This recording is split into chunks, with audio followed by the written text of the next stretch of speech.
It was just before the Passover feast. Jesus knew that the time had come for him to leave this world. It was time for him to go to the Father. Jesus loved his disciples who were in the world, so he now loved them to the very end. They were having their evening meal. The devil had already tempted Judas, son of Simon Iscariot. He had urged Judas to hand Jesus over to his enemies. Jesus knew that the Father had put everything under his power. He also knew he had to come from God and was returning to God. So he got up from the meal and took off his outer clothes. He wrapped a towel round his waist. After that, he poured water into a large bowl. Then he began to wash his disciples' feet. He dried them with the towel that was wrapped around him. He came to Simon Peter. "Lord," Peter said to him, "are you going to wash my feet?"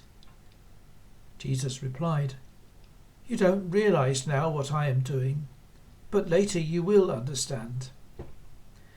"No," said Peter, "you will never wash my feet." Jesus answered, "Unless I wash you, you can't share life with me." "Lord," Simon Peter replied, "not just my feet. Wash my hands and my head too." Jesus answered, "People who have had a bath need to wash only their feet. The rest of their body is clean. And you are clean, but not all of you are." Jesus knew who was going to hand him over to his enemies. That was why he said not everyone was clean. When Jesus finished washing their feet, he put on his clothes, and then he returned to his place. "Do you understand what I have done for you?" he asked them. "You call me teacher and Lord. You're right. That is what I am. I, your Lord and teacher, have washed your feet. So you also should wash one another's feet. I have given you an example. You should do as I have done for you. What I'm about to tell you is true. A slave is not more important than his master, and a messenger is not more important than the one who sends him. Now you know these things, so you will be blessed if you do them."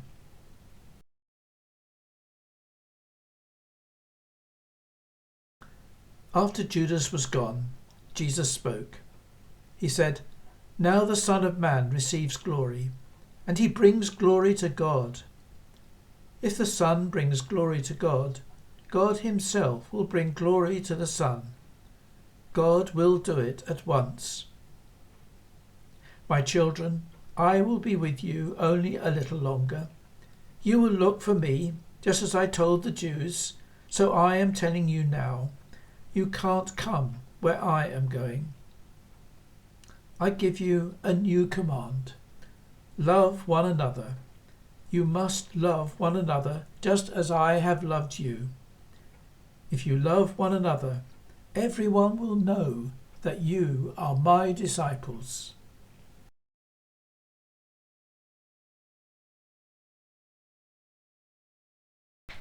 So here is Diana's reflection on the readings.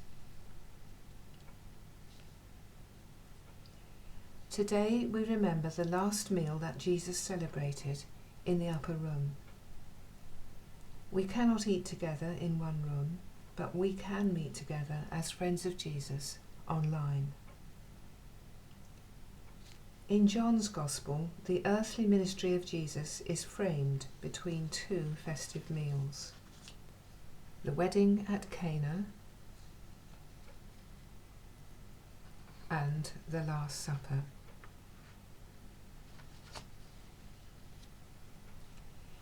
One was a human celebration. The other is a religious ceremony to remember God acting to save his people. When Jesus was at the wedding at Cana, Jesus told his mother, "My hour has not yet come." However, Jesus does start his work at the wedding. He turns the water into wine. At the meal in the upper room, Jesus knew that his hour had come to depart from this world and go to the Father. At the Last Supper, Jesus turns the water to equally good purpose. Here they have enough wine to drink for the meal. What they need is water to wash their dirty, tired feet. Washing water is also precious in a hot country where the water supplies are limited. Once before, at a dinner party, Jesus had commended the woman who was not respected by the other guests. She had washed his feet with her tears. Their host had not thought to provide water for washing their feet. The woman had supplied care when the host had been more concerned with outward show to consider the guests' real needs.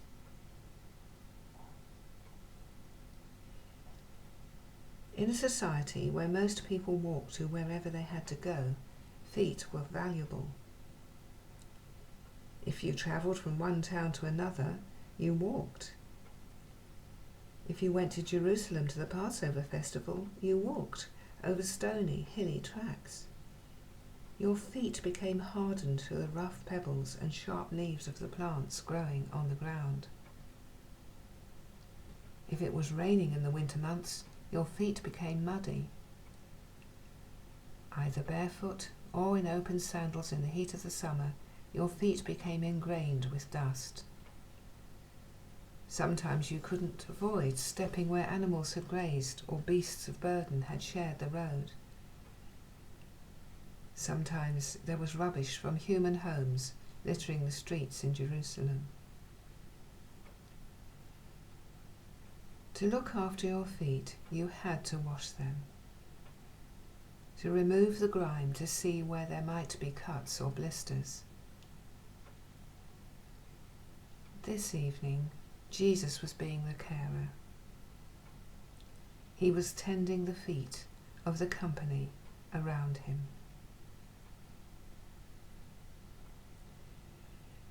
This was a stag party with a difference. Jesus is the groom. On his last evening with them, Jesus looked after his friends, not getting each other into trouble. Well, with perhaps one grim exception. Judas slips out to shop his friend, Jesus.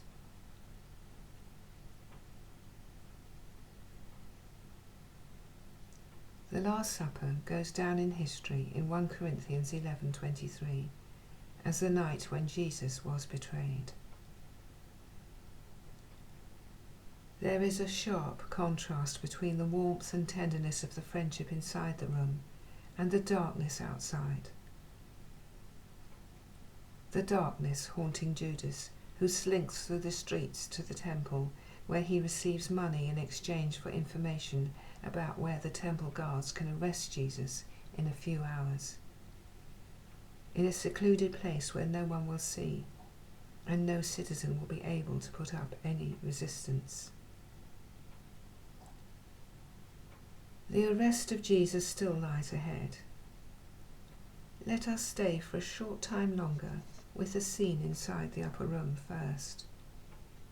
Jesus knows what will follow. He sees the events which will unfold in the next 3 days as part of God's plan. He tells his disciples, "The one who ate my bread has lifted his heel against me." The image of feet recurs. Judas spurned the friendship of Jesus Christ.